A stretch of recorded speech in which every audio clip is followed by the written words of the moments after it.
I think we're like 200 nautical miles. I'm not a boating guy, but I hear we're about 200 nautical miles from Gaza, which is close. So to put it in perspective, I think the Israelis call their red zone is about 100 nautical miles from Gaza. So we're just hours away from the red zone. Having said all that, I suppose it's important to let people know that we're not thinking about red zones, we're not thinking about interceptions, we're not thinking about attacks from the Israelis, because they're all illegal war crimes to add to their litany of war crimes. We're just focused on getting to Gaza and opening up a humanitarian corridor and breaking the siege. That's why we set sail to begin with in Barcelona about 5 weeks ago. So that's what we're determined to do. And if it's not us, then I really firmly believe it'll be the fleet after us, because there's something kind of relentless and irrepressible, I think, that's happening in the global community right now to break this illegal, immoral siege, inshallah. I actually feel quite calm after being away for this length of time. You know, there's personal challenges. I mean, the biggest one for me would be being away from my kids for this length of time. I've got really young kids. And so there's a kind of a sense of I'm ready for whatever, because there's a bit of resilience has built up in the very fact that I'm out of my comfort zone. And also I feel like what I'm doing, and the people that I'm with also feel this way, I feel like what I'm doing is just, I feel like the people that I'm with and myself believe that we're just upholding international law. And unfortunately, it's the world leaders and largely the international media that seems to have completely abandoned international law. So I think if you feel like you're in the right and you feel like your cause is just, then I'm actually reasonably relaxed. I won't be bringing any violence. It's a completely non-violent mission. No one can really be sure what an army that has enjoyed a level of impunity like we've never seen before and is currently carrying out a genocide. Nobody knows for sure what that army will do, but I certainly will be acting in a way in keeping with my training, which is that we are non-violent humanitarian mission. There's no reason for the Israelis to meet us with violence, but again, there was no reason for them to meet the hundreds of thousands of Palestinians they murdered with violence either, but they still proceeded to do that. So we just don't know, but I'm going to count on the training that I've done. I'm a very calm, relaxed person anyway. And what will be, will be. And I just remind people once more that if we are intercepted, then that would be another war crime. You know, we just want to bring baby formula to a besieged population. That's as guilty and as criminal as we are. I mean, Greta articulated it a lot better than I ever could, to be honest with you. But I mean, if you were going to go on a selfie expedition, I think you could probably choose a safer, more fortuitous route than sailing across the Mediterranean when you've got no sailing experience whatsoever. In my case, I've got a big white head that's now burnt to a crisp. You're sailing with people you've never met before in your life, and you're ultimately getting to a place where you're probably going to be intercepted by the most psychopathic, unpredictable army the world has ever seen. I mean, if you're doing all that for selfies, why not just go to the Bahamas? But I suppose the big message is there probably is an aspect of it that is PR. Using the word stunt is a very deliberate word to try and be reductive and to kind of traduce what we're doing. But we are seeking a degree of publicity, of course, not for ourselves, but for the very just cause of Palestinian justice and liberation. One of the reasons that we are doing this is because there's such a paltry level of attention from the people in power on the genocide, on the mass starvation, on the occupation and all its crimes.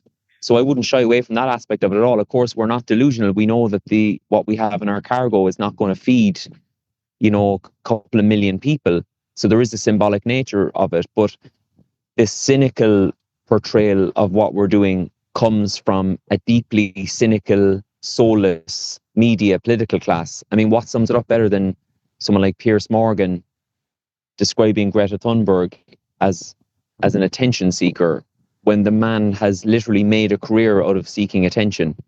So a little bit like all Israeli propaganda, every accusation is a confession. So, I mean, two things. If you find yourself defending Israel at this point, I was just reflecting on this earlier, if you find yourself defending the genocide, you now are opposing pretty much every human rights group in the book, the UN, even Bernie Sanders has come out and accepted the idea that it's a genocide. You have all these countries accepting Palestine it kind of feels like it's becoming a more and more isolated place to support Zionism generally, but particularly to have any kind of a defense or rationale for genocide. And I think it's a pity and it's a shame and it's a tragedy that it's taken this long. But the fact of the matter is it's at least happening, and that has to be welcomed. But I think the countries that are now recognizing Palestine, they need to have the courage of their convictions. So, for instance, if Britain now acknowledges a Palestinian state, which is just so shameful to me that the country that actually kickstarted all this horror for the Palestinians is now recognizing them as they're aiding and abetting and arming the country that is currently trying to wipe them out, like 100 years later. I can't think of anything more shameful. But the fact that they have done this paltry recognition, they need to have the courage of their convictions and not allow, for instance, the flotilla to be kidnapped in international waters. If you recognize Palestine, then I think most people would agree that Gaza is a centerpiece of the Palestinian state, that we'll be traveling through international waters and then we'll reach Palestinian waters. We're not going anywhere near so-called Israel. We're traveling to Palestine. So why would the British government allow its British citizens to be kidnapped in international waters and then Palestinian waters? I feel like if the recognition of the state actually has some gravitas and some meaning, then they need to back it up. Otherwise, it's just pure gesture politics, which obviously that's exactly what I think it is when it comes to Keir Starmer. It's just extraordinary, and it's not just Britain, to be fair. I mean, Britain is shameful in its role in this whole thing. But I mean, I'm on board with participants from Sweden and Germany, and they also have a situation where their governments are basically saying, well, you knew what you were getting yourself in for, and they're washing their hands of them effectively.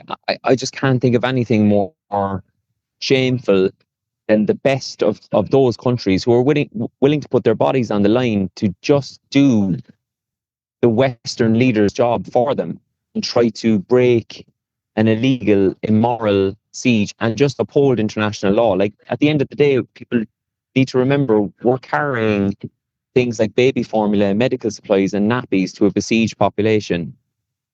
And for their governments to turn around to them and say, well, you're kind of on your own now. If you know what happens. And they've been kind of intimating that for a long time. So, you know, you get people online, for instance, or in right-wing media circles saying, you know, well, you're traveling to a war zone, what do you expect to happen if you get attacked? But I mean, like, we have to keep reminding ourselves we were attacked in Greek waters. We were attacked in Tunisia. We very likely will be attacked again or kidnapped on our route again to Palestine, which most of these countries recognize. So I just think it's kind of like an absurd situation for the people trying to do the work of Western leaders and just show basic human solidarity, the bare minimum, actually, which is what our Western leaders have so spectacularly failed to do, are the ones that are described as terrorists. I mean, to sum it up for you, like, if we do get intercepted later, like, the army on trial for genocide is going to come on our boats, kidnap us, and we don't know what's going to happen after that. And that's the best case scenario, because the former head of the Israeli Navy has also intimated that there's going to be a loss of life in this complex mission. That's the best thing that's going to happen.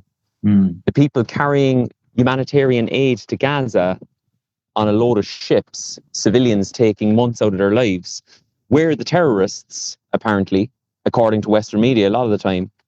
And the pirates kidnapping us, are the good guys. They're the Western allies. I mean, if that's not a world that has literally lost its mind and its humanity and its soul, then I don't know what is. Our captain said yesterday that the mission is only beginning.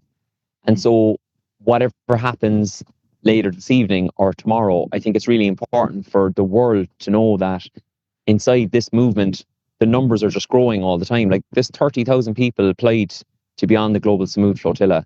Like, we are the privileged few that are lucky enough to be here in sailing boats. And I will probably go home and I'll lick my wounds for a while, and I'll definitely spend time with my kids. But whilst I'm recuperating, there's going to be loads of other people getting ready to go. Like, there's already flotilla behind us. So I think it's very important for people to know that you can get involved in this movement at any time. It's a struggle for Palestine's dignity, liberation and justice, but it's actually just a struggle for humanity. We're just at that crossroads in humanity. I think everyone can feel it. I was fortunate enough to be hanging out with Chief Mandela over the last couple of weeks as well, and he's talked about the way that South African apartheid was brought down, and a huge part of it was this global movement from allies across culture and sport and music. And I think we are at that point in the Palestinian struggle as well, where it's become mainstream, and we can kind of pick holes in people who are coming in late on it. But at this moment in time, I'm just excited by the fact that what we're doing is just going to be a tiny part of an ongoing movement that I think will help to break this illegal siege, and ultimately will allow the Palestinians to fight for and realize their own destiny, which is liberation and justice. And most importantly, I think, or just as importantly, accountability for the butchers of Gaza and their allies in the West who have carried out this genocide.